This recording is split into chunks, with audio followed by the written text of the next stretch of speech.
not about politics. It's about football. This is a simple game. We're going to run the ball, and we're going to pass the ball. We're just going to play football, really. How good of a football player are you? I just get in and try to spin it. That's all. I just love the game. It really is the best time of the year.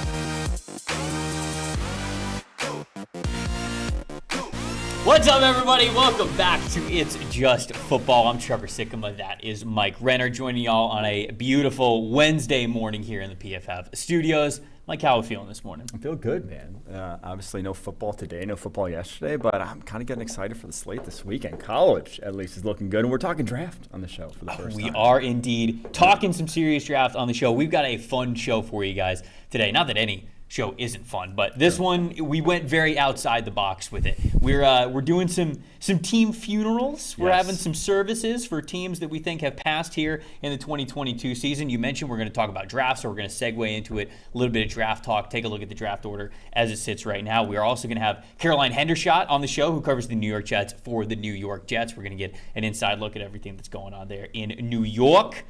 Covers the New York Jets for the New York Jets. Yeah. That's... that was correct. That was surprising. That was correct. I didn't say it wrong. Goes New York Jets for the New York Jets. She works for the team covering the New York Jets.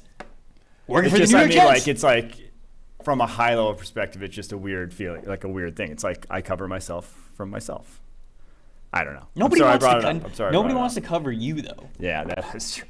Because you can't cover me. Jeez. Okay, here we go. We got a fun segment today called Two Truths and a Lie, where we're obviously going to be giving stats on players or teams. I'm not sure if teams are involved. Quinn can answer that in a sec. But we're basically going to be asking us here on the desk and you guys in the chat if you could pick out the lie of Two Truths and a Lie for these 5 teams or players that we're going to be discussing. Shout out to Coltrane92, the chat champ from yesterday, already in the chat today. Coltrane was the very first comment that we had before the show started in the chat. You love to see that kind of leadership. Yeah. Taking it seriously. Taking the crown, knowing the responsibility, what you have as the chat champ, getting in the chat early. And Coughlin time. Setting the tone. Yeah, getting here on Coughlin time. What is Coughlin time? 10 minutes early. 10 minutes early. Right? Or was it 15? I don't know. Coughlin's psycho. Could be an hour. I think it's if you're not 5 minutes early or late. Yeah. I think that's the official rule. I think that's the common one, but I feel like Coughlin time's even more exaggerated. Look it up. You know, like if you're Coughlin time is 5. If you're on time, you're late. If you're 5 hours early, you're on time. Mm-hmm. You know, like that's Coughlin time to me. Yeah. Quinn, what's up? How we doing? Good, man. To answer your question, yes, it's both. It's players and teams. Okay, so it's players and teams. So we got a little bit of everything. That's good. Do we have a question today to get people warmed up before we get into the trivia-themed Two Truths and a Lie? We absolutely have a question of the day. What is it? 6 wide receivers, have 20-plus receptions of 10 or more yards this season. Name them. 6 wide receivers have 20-plus receptions of 10 or more yards on the season. Name those 6 wide receivers. So you got a lot to choose from. Cooper Kupp's obviously one of them. A good one. Justin Jefferson's obviously another for those 2 monster games that he's had. Stephon Diggs. What about? Gabe Davis missed time. Yeah, Gabe Davis too much. Too many. You think Stephon Diggs in there? Yeah, I think Stephon. Okay, Stephon Diggs probably in there. I think Mike Evans is in there too. Okay. Missed a game. Hasn't missed a game though. No. Game and a half. 20-plus receptions? No, I don't know if Mike Evans is in there. Kupp, Diggs. I mean, one of Tyreek Hill or Jalen Waddle's got to be in there, right? Because they were leading the league after 2 weeks, 3 weeks? Yeah, I'd lean Hill just because he has more catches, right? Okay. Who else? I think those are solid 3 to start things off. 4. We got 4. Do we have 4? Yeah, Diggs, Jefferson. Somebody said John Ross, probably not. Just wait. He's just this breakout year, though. Sixers France says Metcalf, threw Metcalf's name in there. Olave. Man, Olave's gotten a lot of targets and a lot of catches, so maybe. I could see Olave. Olave could sneak in there. So I think Cooper Kupp, Justin Jefferson, Stephon Diggs, Tyreek Hill, Chris Olave. I don't hate Olave. One more. Mike Evans is kind of like on the fringe, but I don't know. I know he's top 10 in receiving. Ooh, somebody said St. Brown. He's missed. Rendog said Fast Batman's definitely in there. Fast We didn't Batman think might about be that. in there. Fast Yeah. Batman might be in there. Quez Watkins. Is AJ Brown in there? AJ Brown might be in there. All right, we've got a lot of names that we can think about. Yeah. We'll come up with our final answer at the end of the show. You guys can mull over that answer as well. Before we get into Two Truths and a Lie, there was some talk going on in the chat before the show. Man, where was it? Somebody was asking a question. I cannot remember what it was. We were talking about hockey chat, and somebody did say no other sport starts until February. Just football up until February. Correct. Do you agree with that, or do you pay attention to like college basketball? Nope. No, like NBA, nothing? I will watch some college basketball in February, and I'll watch some NBA once February starts. Before that, that's just my brain's too full. There's no space for anything else. Come on. I don't have time. Is that because Notre Dame isn't good anymore? Well, even when they were. I still through when I started working at PFF, I kind of just I was a big college basketball fan. But Notre Dame was good back then. They were too, 14, 15. I remember that Kentucky Elite Eight game. Oh, awful. Felipe said this. I found what it was that I wanted to bring up. Chiefs really an underdog at home with Mahomes. They were. I talked about this yesterday. I am one of the few brave souls to be picking the Buffalo Bills to overcome points in Kansas City against Patrick Mahomes. I know. Yeah. Thank you. I appreciate the shout out there. Mahomes, I think an underdog for the first time at home in his career was 41 straight games that he was favored to start his career, which is obviously, as you would expect, an NFL record. Do you think they should be underdogs at home? Yeah. You do? You think so? Yeah. Okay. I mean, I think a lot of people are going to be picking. Let me look it up. PFF Greenlight. They're probably two of the four best teams in the NFL right now through this time. Conservatively, if not the two best. So. It's splitting hairs. It's a tight line either way. It's gone the other way. Kansas City's now favored by 3. They're favored. Or no. Sorry. Bills are favored by 3. Bills are favored by 3. So it's going Buffalo's way. So and it's the defense, right? I mean, Buffalo Bills defensive line, night and day versus the Chiefs defensive line. Even though Chris Jones doesn't sneeze, Chris Jones having an awesome year, but it's just that's your difference in that game. I will say though, McDuffie plays. Said it yesterday. If Trevor McDuffie plays. You're not saying I'm anything, leading the Chiefs. Look, I'm leading the Chiefs. The voice is going higher, the hands are going up. Maybe McDuffie plays. And if he does, the Chiefs. Rendog said it's literally just football. It is indeed. Lyndon said empty head, just football. That's what the show is about. Sixers Fran says Renner's married to football. It's true. You are. Let's get to it. Let's get right to it. You want to get right to Two Truths and a Lie? That's how we're starting the show out. We're going to get the juices flowing, a little bit of trivia. It's not full-on a contest between the set and the chat, but we obviously want to hear you guys' answers as well. The more answers you get right, the better chance you have to be the chat champ of the day. We're calling this segment Two Truths and a Lie. Mike said in our Slack channel he wanted to call it 2 hymns and a cap, but that didn't make the graphic. 2 hymns and a cap. Because who is, as Madden NFL is asking today, who is him in the NFL? Who is him? That's what we're trying to get to the bottom of here. Maybe we will a little bit on this segment. Quinn, start us off. What's the first 2 truths and a lie that we have to spot? I think we're just going to throw it up. You want me to read it? I mean, I don't know if you guys are reading it or what, or the way that it was going. Well, it's just it's less like trivia, and it's more just check out these statements. Okay, I see what we're going here. And whichever one you think is a lie. All right, so y'all have to help us. Maybe not help us. Maybe just do it for yourself, selfishly. So we're just trying to pick out the lie, correct? So should we read them out loud for our? Yeah. You want to read them? Yeah. So Nick Chubb leads the NFL with 20 rushes of 10+ yards. Okay. Is that a truth or a lie? Nick Chubb, 42, and Dameon Pierce, 33, ranked first and second in missed tackles forced on runs. Daniel Jones leads all QBs with 23 rushes for a first down. I know we do have some illiterate listeners, watchers at home, so hopefully that helps you guys. Okay. Don't disparage them. I'm all inclusive here. This is an inclusive show. If they're in the chat, theoretically they are. He's talking about Saab, right behind you. Yeah. He doesn't have a mic, so he can't say anything. He can't say anything. All right. Let's see here. I think it's the first one. I think it's the first one. It's the second one. So Dameon Pierce had 17 broken tackles last week.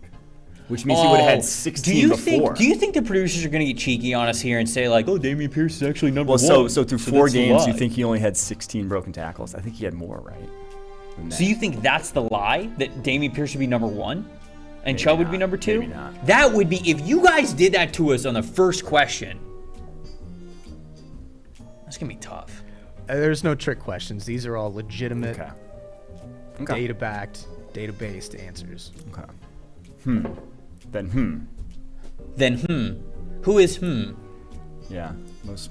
I don't know. I that's where I lean, just because I think maybe Pierce has more than that. But Okay. they probably do rank first and second. So I don't. If you say no tricks, then it's probably, then I agree with that. I could see Nick Chubb not leading the NFL at 20. It seems like people are pretty split. But A I lot of don't people, know who it a lot would of people be. are saying that it would be C, that Daniel Jones doesn't lead the NFL with QBs. It would 'Cause be Lamar. We Lamar went or against Jalen. Daniel. Remember, we went against him last week though, and then he ran for a couple against the Packers. I actually think it's going to be the Daniel Jones one. 23 is a lot. 23 That's is a 4 lot. a game. Yeah, over 4 a game. Yeah, okay, that's fine. We're going to go with C. We're going to say that Daniel Jones leading all QBs with 23 rushes for a first down is the lie here on this first one. You guys are going with Daniel Jones. Correct. Chat's going with Daniel Jones. You guys are both correct. Yeah. It's Jalen Hurts. Knew I it. love that.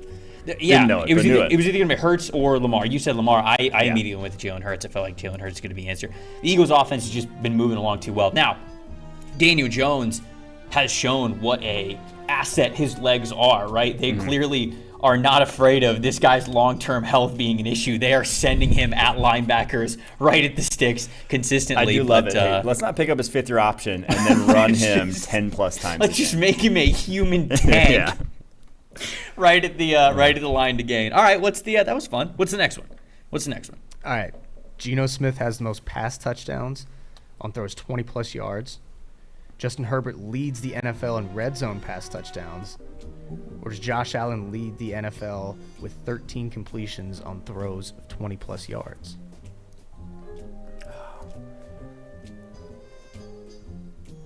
The Geno Smith one seems, after this past week. I think that's true, Yeah, that one seems right? He had 5 Although- big-time throws this weekend. Although I feel like Tua has a bunch of 20-plus yard TDs, and maybe not 6.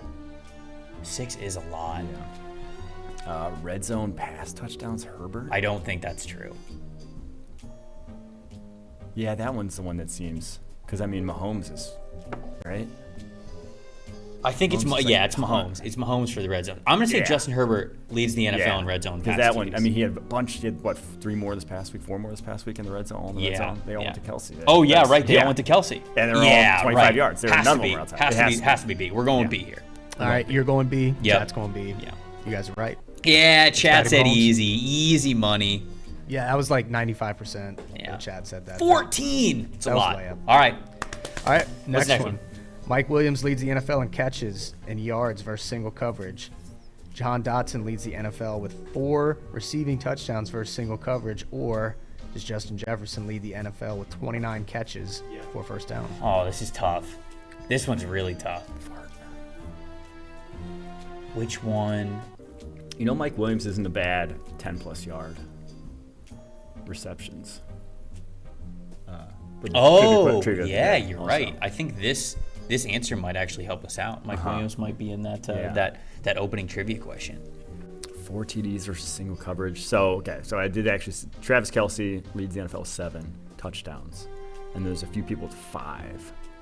So, but Kelce's are not like single coverage for the most part touchdowns, or haven't been. I don't think. No. So I think that one might be true.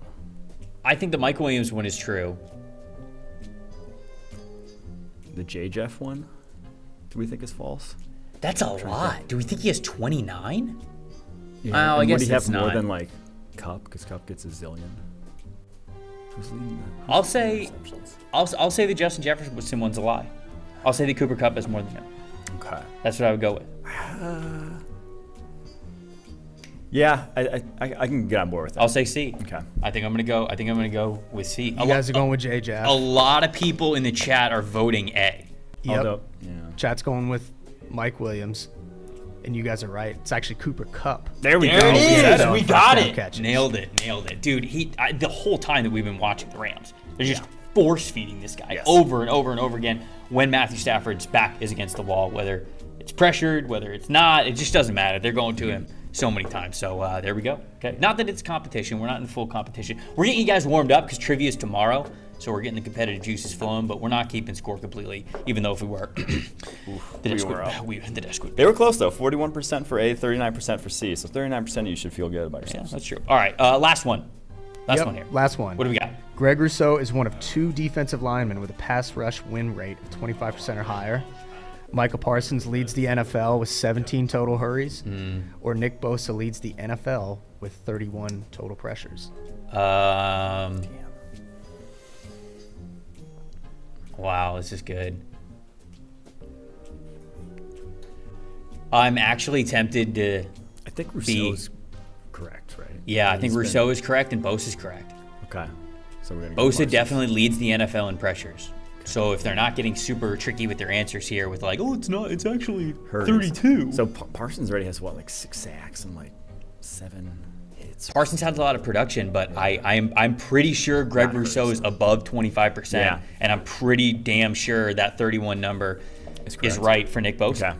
So should we go Parsons? I think we should go B. I'm like him. I'm looking at this.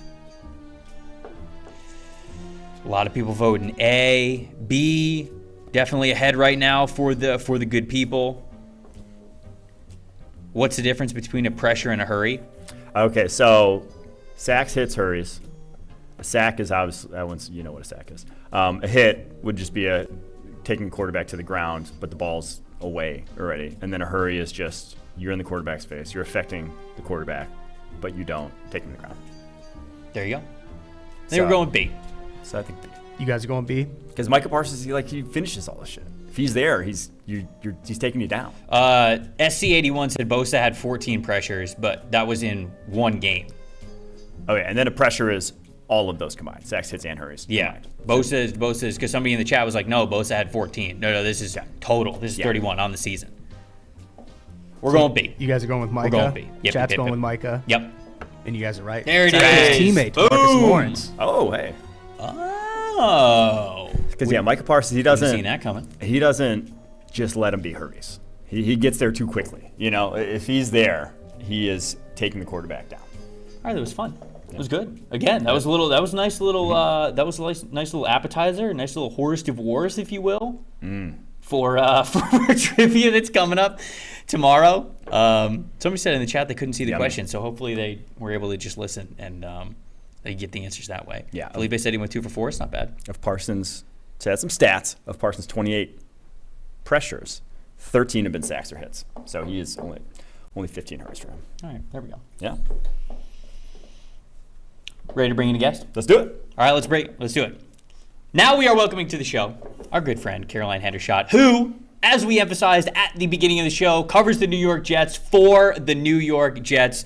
She's one of the best at doing so, covering that team from inside and out. Caroline, thank you so much for joining us this morning. Oh, guys, thank you so much for having me. I'm pumped to be here. Well, we appreciate it. We are very pumped to have you here on the show. First question, I got to ask you. Mike and I are big draft guys, so we got to ask you about Sauce Gardner. I mean, he has been playing incredible to start this season. Just talk about what you've seen from him so far with him early on in his Jets career, garnering so much respect, it feels like, not just from the Jets, but everywhere in the NFL. What's it been like watching the team kind of rally around him, have as much faith as they do to play that outside cornerback position as well as he is? 100%. Like you just said it. He has been stellar through these first 5 games. It's crazy. I think he's tied for the most PDs amongst all defensive backs, and especially being a rookie, like how crazy is that? But I think my favorite part about him, you guys were saying you're big draft guys. Everybody was really excited to get him at 4 in the draft. And I think there's always an expectation when you pick that high up in the draft of like, oh, I really hope that he's going to turn out like we want him to turn out. Sure. But he's, I think, exceeded all expectations at this point. Like, he is just going above and beyond. And the best thing about him is he says he doesn't even get excited for when he makes plays. He's more excited for when his teammates make the plays. So, like, being that ultimate team player is just the cherry on top for him, I think. This roster is now brimming with like young talent, rookie contract guys, first year, second year. But one of the guys who's almost kind of gotten forgotten about because he was drafted so long ago, but is now having a breakout season is Quinnen Williams. What is kind of the change you've seen from him from last year, the last 2 years, where he was kind of disappointing, to this year where he's already halfway to his pressure total from 2021?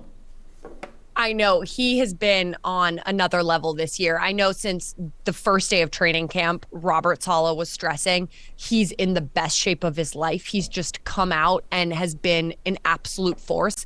And of course, you saw that on Sunday, especially when he picked up the ball and had a nice stiff arm moment. I think everybody across Twitter really enjoyed that one too.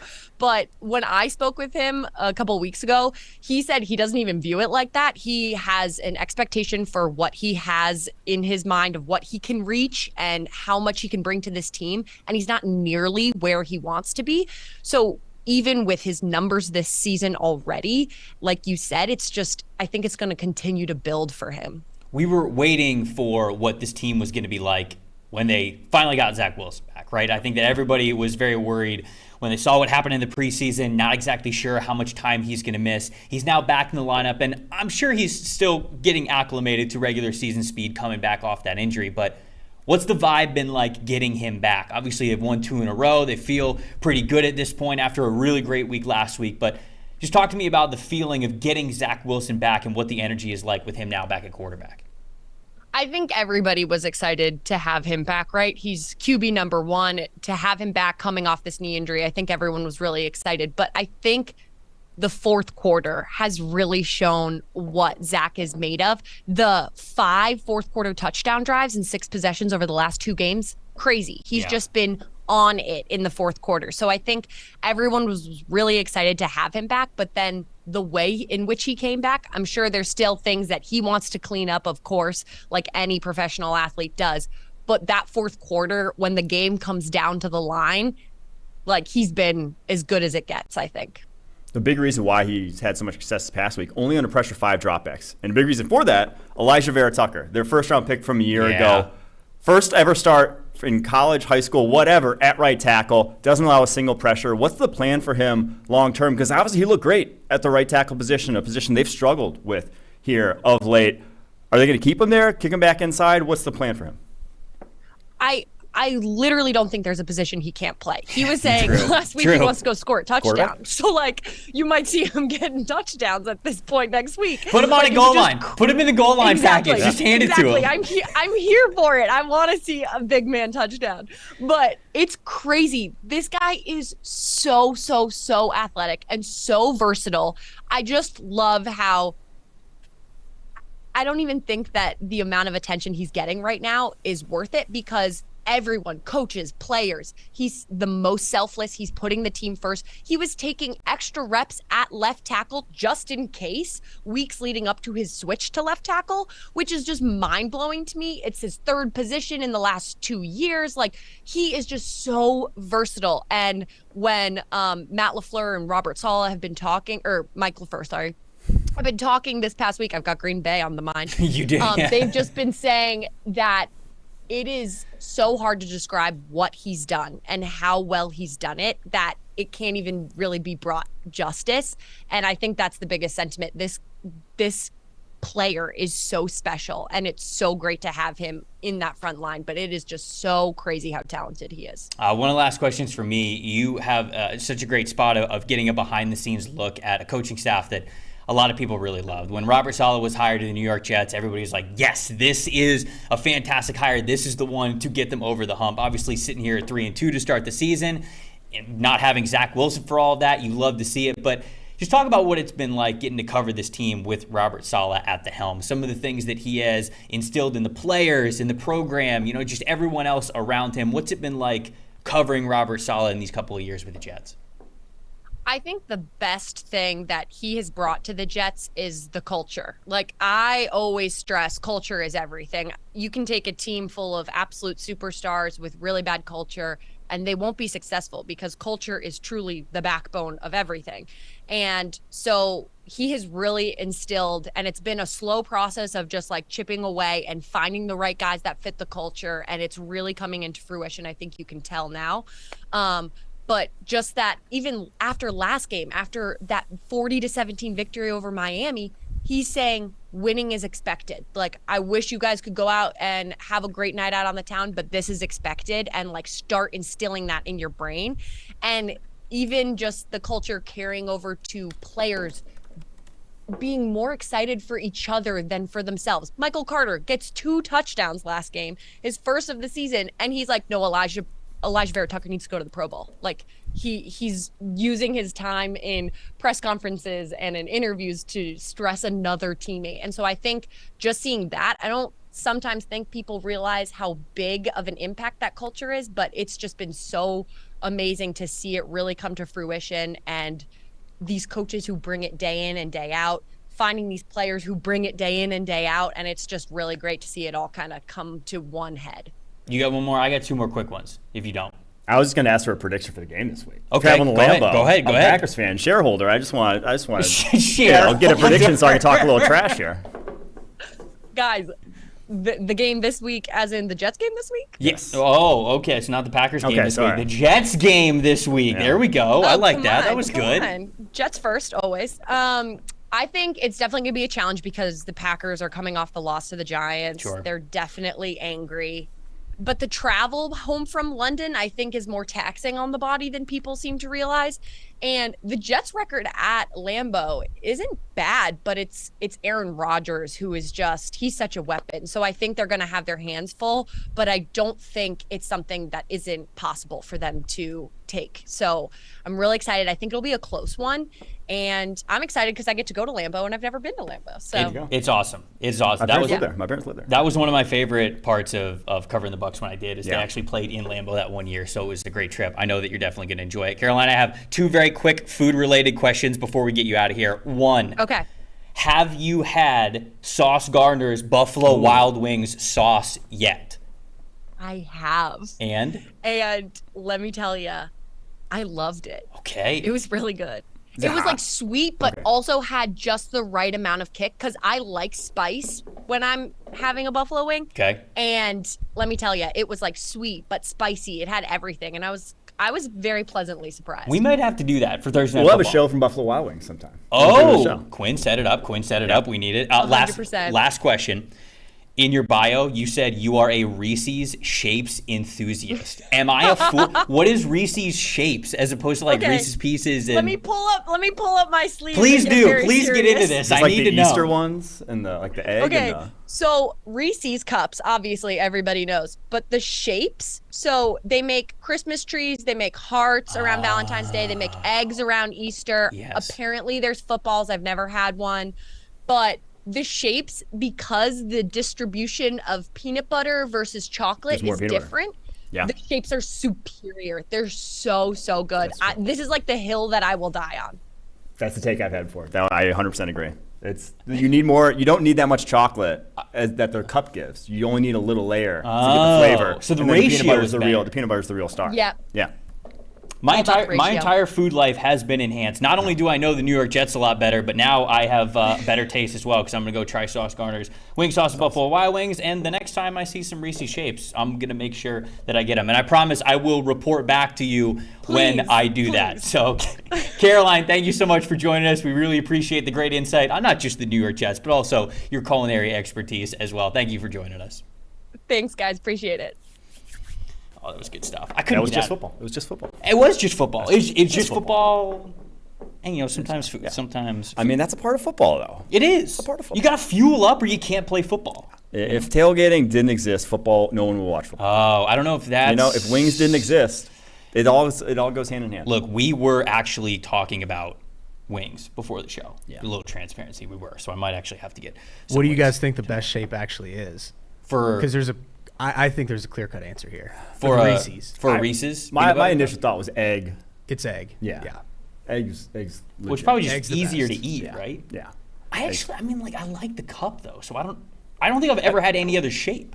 hard to go wrong. To be honest with you, with peanut yeah, butter it's the goat. chocolate. It's the goat candy. Yeah. You know, with Halloween right around the corner, let's be honest. When we all went trick or treating when we were kids, and then at the end of the night, when you pour out the bag, and it's like, ooh, this is what I got, and you start like the open trading market with all your friends and family right there. You're just trying to acquire as many first round draft picks in the form of Reese's peanut butter cup as possible. Yeah, well, I was a Reese's fast break kind of guy. You remember that? Yeah, but I don't agree with you. Those were. I would absolutely. I'd trade you a cup for a Reese's fast break anytime. Yeah. All Fast right. break and nut rage were my go-tos. For our next segment, a little bit more of a somber segment on this next one, though it is early. There are a couple of teams already who we unfortunately need to say some final words to in the 2022 season.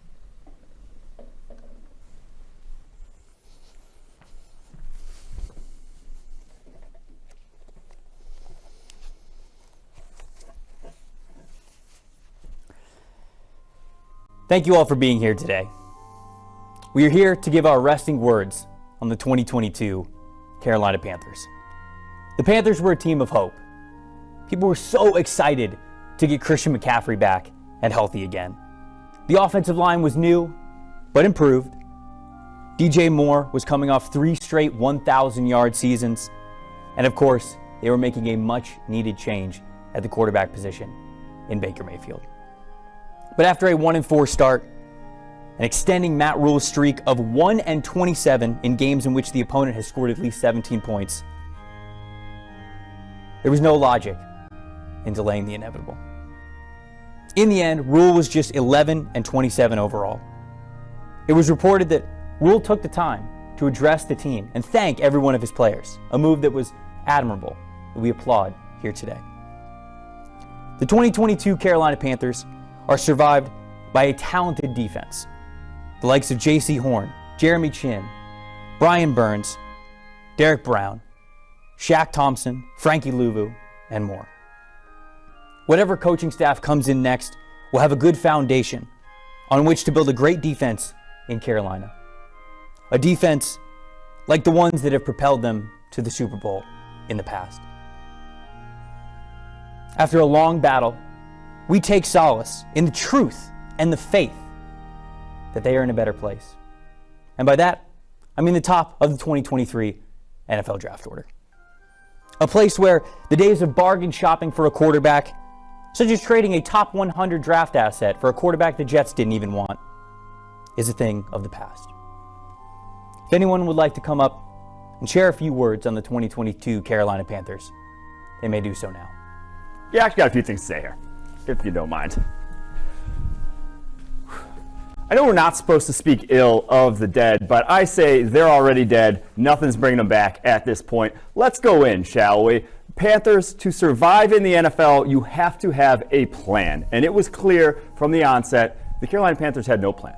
Signing Teddy Bridgewater to a 3-year, $63 million contract is not a Super Bowl winning plan. Trading a 2nd and 4th round pick for Sam Darnold is not a Super Bowl winning plan. Going all offseason not addressing the quarterback position before trading for Baker Mayfield on the eve of the season is not a winning plan, and that to me is the lasting legacy of this Carolina Panthers regime. The cap mismanagement, taking over from Dave Gettleman, making the same mistakes that he did, leaving this franchise in a place that, as Trevor said, is probably going to lead to the #1 overall pick, because it's ironic that we're pronouncing them dead here at the moment, because they were in purgatory long before this with what they were doing and the decisions they were making. So the Carolina Panthers, may they rest in peace and hopefully get reborn next season.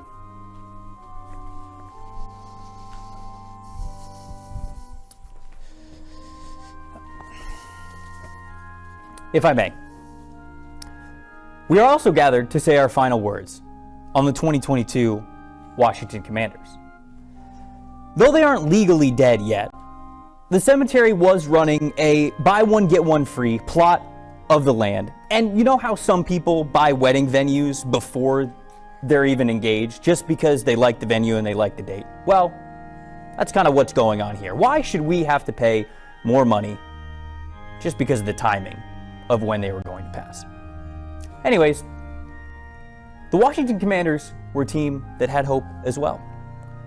Their defense, though disappointing in 2021, felt like a group that on paper could be one of the better units in the league. Unfortunately, over the last few seasons, they've ranked in the bottom 10 in EPA per play allowed. And in the 3 seasons that Ron Rivera has been their head coach, they finished 7-9, 7-10, and now we're off to a 1-4 start, dropping 3 in a row while the rest of the NFC East thrives around them. Washington, too, has fallen victim to a rotating door at quarterback. In the end, there is no cure for that. Carson Wentz is actually second in big-time throws, but also 5th in turnover-worthy plays, 2nd in interceptions, and 3rd in sacks taken. They are survived by a good young receiver room in Terry McLaurin, Jahan Dotson, Curtis Samuel, Diami Brown, and a good group of running backs led by Antonio Gibson. On the defensive side of things, John Allen, Daron Payne, Montez Sweat, Cam Curl, and Chase Young will all carry on the family name. If anyone would like to come up and say a few words on the Washington Commanders, you may do so now. Yeah, I got a little to add as well. I have takes. Yeah, as Trevor said, not technically dead, but a death certificate was written in the 2020 NFL draft when they went ahead and drafted Chase Young over the likes of Tua Tagovailoa and Justin Herbert with the number 2 overall pick, when they did not have the quarterback position solidified. And yes, they had drafted one in the first round the year prior, but it was obvious that they were not committed to him, and that is what shone out through the rest of that season. This Washington Commanders team, their inability to pin down the quarterback position is what's garnered the headlines of late. But what is really killing this team at the moment is the ineptitude on the defensive side of the ball. You can't make big free agent signings like Landon Collins, like William Jackson, and expect them to not perform on the football field and still keep your job when those are supposed to be cornerstones of your franchise. To me, this Washington Commanders team, their ineptitude on the defensive side of the ball doesn't make sense with the talent they have there. And when you're a defensive head coach, that's where the buck falls ultimately. All right, there we go. It's a beautiful ceremony. Having a little bit of fun here on the show today. Lyndon said, imagine you're getting lowered into a grave and Mike gives your life a 47.8 PFF that one grade. Was good. If someone's not great in my life as I go, you better believe I'll be upset. Oh, man. As you guys saw, that was the 2023 NFL draft order as it currently stands. And obviously, we're having a little bit of fun there with some teams that aren't playing so well, not off to the best starts this season. But we're trying to spin it into a positive light. When we look at that top 5 there in the NFL draft, we got the Panthers at the top, Raiders at number 2, Steelers at 3, Lions at 4, and we got the Commanders sitting there at number 5. So we said that we were going to talk a little bit of draft on this show. We're not going to be all gloom and doom about some of these teams because, as Mike said at the end of his speech, so it's such a thrilling, enduring speech about the Carolina Panthers, there is hope that next year they can begin again reborn. So, Mike, when you look at the Carolina Panthers, what's some positions, players that you might be looking at here in the early parts of draft season? Well, there's one position, right? It's quarterback. That's where I'm looking at. And they're in luck. It's not like last year's quarterback class where we're trying to parse out if any of these guys are worthy. It's like, no, there's a number. It's which one do you want? Pick your flavor. Are you going Bryce Young? Are you going C.J. Stroud? I think for them, I lean C.J. Stroud. I lean the pocket passer. Obviously, a lot of that's going to rely on who they end up having as their head coach, who they end up having as their offensive coordinator. But I do think I want a guy with a quick release behind this offensive line as currently constructed. And yeah, they're on the upswing, but still a line that I want a guy who can protect himself quick early out the gate. So that's been Stroud over the course of his career at Ohio State. So that's where I'm leaning. But again, a lot of time between now and then. Just get one of these QBs, just get one of them. Right. It is an interesting conversation that you have between C.J. Stroud and Bryce Young because we often talk about it like this. The best quarterbacks in college football are often playing for the best programs. Therefore, they're the best players around them, right? Certainly that's the case at Ohio State with all of the offensive weapons that they have there. Bryce Young, I know he plays at Alabama, and I'm not calling Alabama not a good program, but there's no doubt about it that the skill positions around Bryce Young this year are not what you would normally expect from Alabama. And there have been times already this year when Bryce's back has been against the wall and he has had to play Superman. And you know what? He's delivered. Yes. over and over again. Bryce Young, I know that the measurables aren't going to really impress anybody. I think he's going to stand about 5'10", 185 pounds. It's just, he's not going to wow anybody at the measurables at the combine, but the dude just gets playing quarterback. And so I wonder where Carolina's going to go there. Maybe if it's a team that's picking number 1 overall, they should be picking a guy like Bryce Young, but all depends on what you think the long-term outlook is of these guys and not just the immediate first year. But I think it's one of those guys as well. What about Vegas? Vegas sitting there at number 2. Yeah, that one's tough. That one is tough. Ultimately, I don't think they end up here. No, I agree with you. I do agree. I mean, it's a tough division. They could very well end up somewhere in the top 5, somewhere in the top 8 to 10. And that's why my best fit, my dream sort of scenario for them would be Jalen Carter, the Georgia defensive tackle. Just thinking about what this defensive line could look like with Chandler Jones, Max Crosby, and some interior pressure. You don't need a lot, but some. Jalen Carter is that guy. Was the highest pass rushing grade last season on that Georgia defensive line. Obviously been banged up this season. Hasn't played a ton of snaps, but you still see the talent there on tape when he has. So that would be my dream scenario for them. Is it going to happen? If they lose some games, yeah, it will. But that's where I would lean because I just don't see the offensive line talent to be coveted that high, but if they fall down a little bit, then O-line, yeah. Yeah, look, if Vegas is picking at number 2 and they're not going to be picking a quarterback, they're probably going to trade down. So that's what we have. It would depend on what Derek Carr is doing in this scenario. Is he still going to be the quarterback of Las Vegas if they end up with a top 5 pick? You mentioned Jalen Carter. I think it's a good shout out. I have Peter Skoronski in here because of what I talked about yesterday on the show. Northwestern offensive tackle. Went into the year thinking, man, love the pass blocking skill from Skoronski, but is he strong enough, essentially? Is he strong enough to play at that level as a full-time tackle in the NFL? I think he has addressed a lot of the strengths concerns early on in this season. He's looking even better this year. The Raiders trotted out their 10th combination of offensive linemen this past week. That ain't good. They got Colton Miller on one side, they can get Peter Skoronski on the other. So let's move on. What about Pittsburgh? Yeah, Skoronski's definitely more realistic in terms of where they'll probably end up drafting. Sure, right. But he's awesome. Pittsburgh, we got the same guy here. Are they going to draft number 3?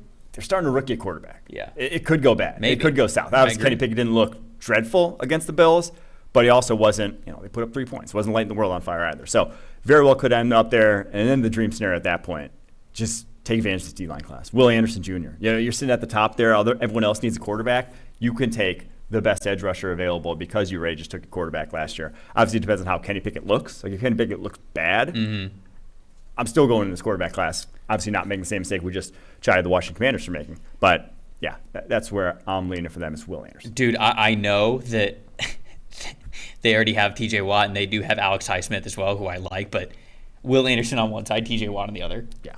You find a way. It's hilarious. You find a way. That's absolutely hilarious. Yeah. Number 4, Detroit Lions. Thoughts?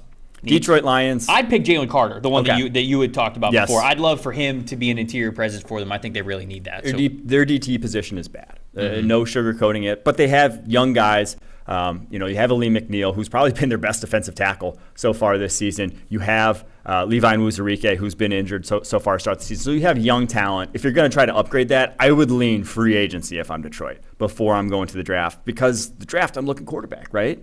Jared Goff is getting paid too much money for how he's performing right now. He will be gone after this season. And if you do continue down the losing road, you might have a new coaching staff as well. And at that point, I'm going Bryce Young.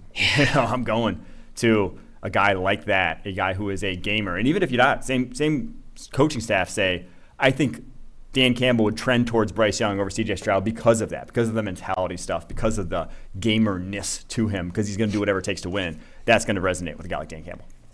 Did you say gamerness? Gamerness. Is there a better word for that? Now that's a scouting word if I've ever heard one. I'm putting it in a scouting report. That was brilliant. His gamerness. You love to see that. Washington's the 5th team. We talked about it in the team funeral right there. Look, Carson Wentz hasn't been the most reliable quarterback for them. But I did say, he's got a lot of big-time throws. He's been able to connect on a lot of those deep shots to a lot of those talented wide receivers. It's just the consistency there with the taking sacks, putting the ball in harm's way with turnover-worthy plays, the interceptions. That's not what you need it to be. But that offensive line, somebody said this in the chat, it's hard to really do anything behind that offensive line the way that they are playing. And I agree with that. So I'd still be going quarterback. Whoever's left between a Bryce Young, a C.J. Stroud in this situation, I think that's the best fit. But I could see offensive line in this situation as well. See, I think those guys are 1, 2.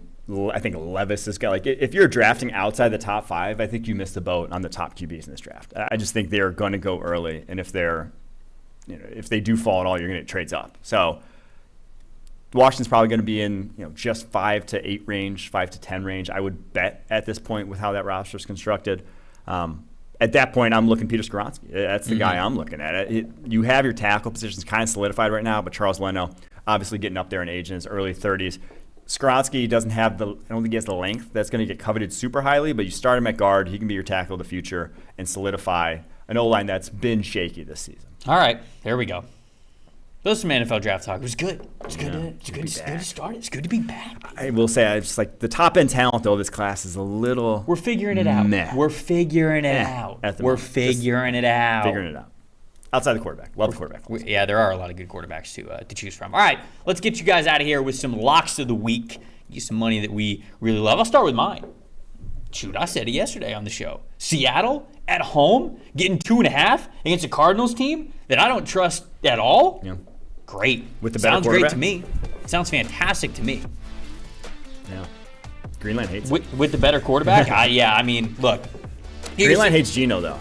Greenline does hate They don't know. They don't know. They haven't bought in yet. They haven't updated the him chart. They haven't watched the tape. They have not updated the him chart for Geno Smith. You guys can see it on the right. That right there is the PFF app. If you have an Apple device, you can go to the App Store. Just search PFF Pro Football Focus. You'll be able to see it. And it is the best of PFF right in the palm of your hand. You can see that whole betting dashboard right there. It'll give you the analysis of why Greenline likes what they like, and you can see that. You can also see fantasy football analysis if you're into that as well. All the great content that you love reading at pff.com right in the palm of your hand. So just wanted to say that too. I am going my lock of the week under in the 49ers-Falcons game. It's 44.5. Oh, you're going to lock it at under? Come on. The best defense in the NFL has an over-under of 44.5, at least from a scoring perspective this year. 49ers, I don't like a lot of teams to score 20-plus on this 49ers defense. And the Falcons certainly aren't one of them. So if you tell me one team's for sure scoring in the teens and the line's 44.5, I lean under in that.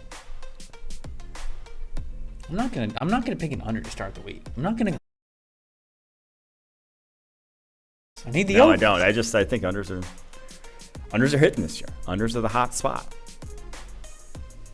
I'm not doing it. You don't have I want the hype. It's my lock. I'll be broke, but I'll be, I don't know, hyped up, I guess.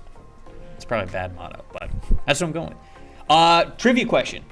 6 wide receivers have 20-plus receptions of 10 or more yards already 5 games into the season. Okay. Who are the 6? We're going with Cooper Kupp. Yeah. We're going with Justin Jefferson. Yeah. We're going with Stephon Diggs. Correct. We're going with Tyreek Hill. Yeah. Mike Williams. Mike Williams is 5th. And who's our 6th? Did we have a 6th? We did not have an established 6th. Shit.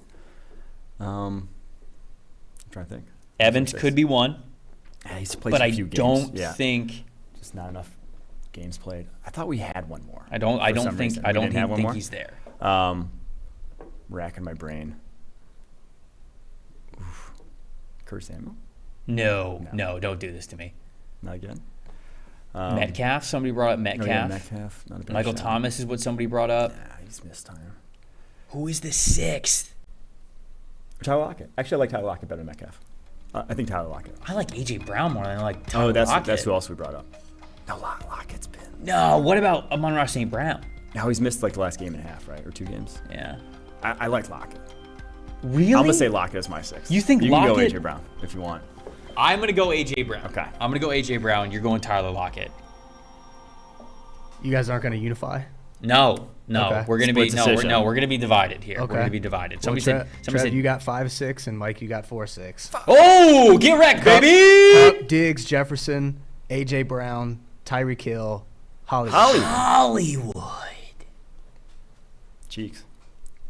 That would not have. Did not expect that. Although last week's game definitely helped him. Mm-hmm. He had a lot of those type of catches last week. Yeah.